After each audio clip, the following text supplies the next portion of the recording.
So welcome to Philocast, a new episode with, who are you actually? Okay, Richard Holton. I'm a philosopher from Cambridge. Mm-hmm. So you are a professor in Cambridge? I am, yeah. And yesterday you had a talk in the moral psychology workshop here in Munich. What is the field of research you have in this in this area? Several bits of research in this. So I have done a lot of work on addiction over the last 10 years or so with psychologists, so especially with Kent Berridge in Michigan.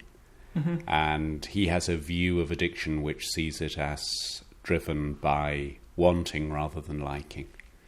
So one of the things I'm interested in is the moral consequences of a way of thinking of addiction like mm-hmm. that. In particular, I think it shows that certain theories of what the right thing to do is in terms of people's preferences are very hard to sustain. Yeah. Because you realize how the preferences can be moved by very simple mechanical devices.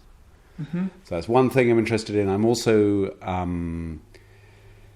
interested in issues around self-deception, which I've been working on recently, and within the moral sphere especially there, interested in the ways in which people are partly morally motivated by something like self-signaling, that is, that you want to show to yourself that you're a moral agent. Mm-hmm.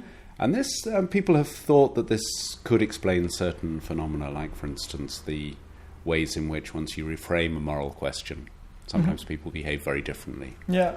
And that seems strange if people are really after the moral truth. They're really after doing the right thing. Mm-hmm. Why, with a slight reframing, would they fail to do it? Yeah. And one answer that some people have suggested is that under those circumstances, they can now think of themselves as acting well, even when they're doing the bad thing, because they can reframe, they can represent what they're doing in a different way.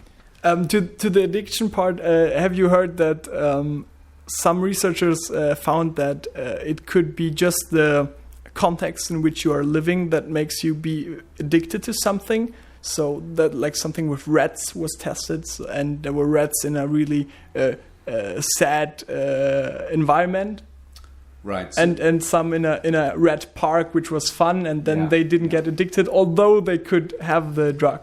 Yeah, so there's a lot more research on that now. It does seem clearly that has some impact, and certainly the most views think that contextual cues are important. So there are two issues around this. Right? One is to do with the ways that contextual cues are important. So if you are addicted within a certain environment and you go somewhere else, the cues are sometimes removed, and then you come back to that environment, exactly, and you get re-cued. Yeah. The other is to do with this issue as to whether in the rat park experiments, it looks as though if the rats had something more interesting to do, they'd do that rather than take the drugs. Now it turns out there's a limit to that, so they will go on taking drugs under certain circumstances. Okay. But it's certainly there's an issue there, right? There's an issue as to how much they actually like it. Mm-hmm. You also gave a talk here in Munich yesterday? No, I didn't give one yesterday. Okay. I'm giving one later in the week. Okay, you will give one. Yes. Could you tell us the take-home message of this? Okay, so I'm actually giving two. So one is around a paper and one is talk. So one is on the addiction stuff that we were just talking about. Yeah. And in particular on looking at whether there is a way of salvaging the idea that satisfying preferences is what we should be doing in the light of these findings from addiction. Okay. So I'm looking there at, for instance, higher order models of preference. So, if you have a preference for a preference, does that make the difference? Or is there a way of laundering the preferences so that only certain ones count? Mm-hmm. My take-home message there is, no, I don't think there is. And I think we've really got to move away from a preference-based theory of the good and towards something that's more cognitive, that's more to do with our beliefs about what's good than just what we desire.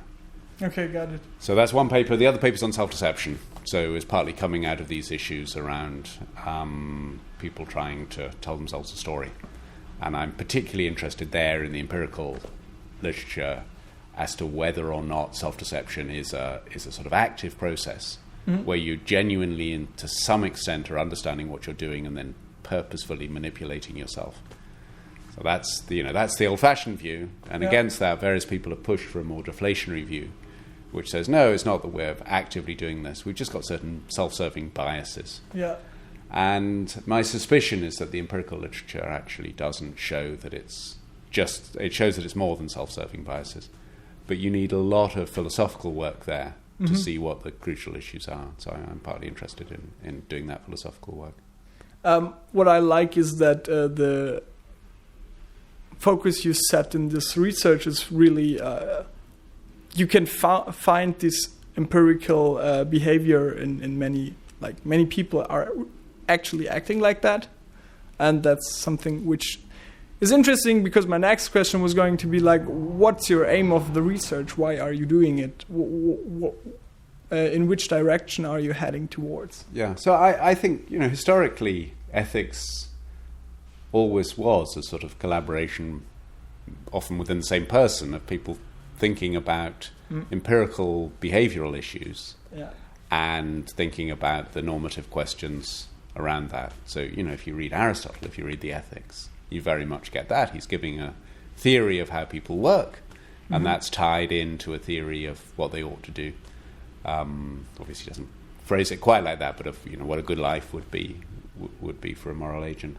And likewise, if you look at Hume, if you look at many of the British sentimentalists, if you look at Nietzsche, these are all philosophers who are very interested in that interplay between normative questions and descriptive questions about moral psychology. So I think what we're doing is very much continuing that tradition. Okay. I mean, some philosophers go very, very a priori and think there's nothing that we can learn from what people are like that helps us think about how we should be. And I think any theory of what we should do has to be grounded in the theory of what we're like. And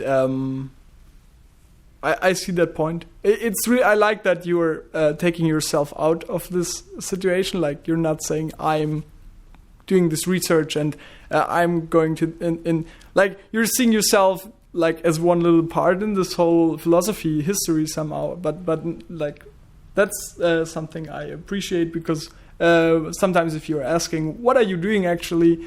What's your aim? Then like, I'm doing this and you just took yourself out. So yeah, I mean, and I think that's especially so once you start thinking the empirical questions are important here, because they're not questions that philosophers, even a group of philosophers working on their own, can solve, right? And you've got to be working with psychologists and with neuroscientists and with evolutionary theorists and whatever.